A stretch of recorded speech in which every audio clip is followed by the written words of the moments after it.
बच्चे नजर आते। इन देव कामत इंसानों को कुदरत के मुहाफिज कबीलों की औलाद कहा जाता है, जो देवताओं के हुक्म पर इंसानों की मदद को आए थे।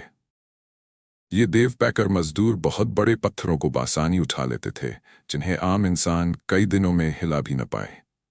कहा जाता है कि अजीम अहराम में 35 लाख पत्थरों के टुकड़े इस्तेमाल हुए, और ये देव हैकल अफराद एक वक्त में कई पत्थर उठा सकते थे। लेकिन वो अकेले नहीं थे।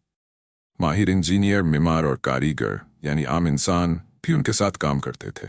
इंसान मंसूबाबंदी करते, जाविये नापते और नक्शा तैयार करते, जबकि देव कामत अफराद पत्थर रखकर तामीर मुकम्मल करते। ये एक मिसाली इश्तिराक था, ताकत और इल्म का हसीन इम्तिजाज। फिरौन समझते थे कि ये इत्तेहाद देवताओं को खुश करेगा और उनकी रूह को हमेशा की हिफाजत देगा। आज भी जब हम इन अहरामों को देखते हैं तो सोचते हैं, क्या वाकई इंसान ये सब अकेले कर सकते थे? कुछ इसे सिर्फ कहानी मानते हैं, लेकिन कई मुहक्किकीन मानते हैं कि इनमें कोई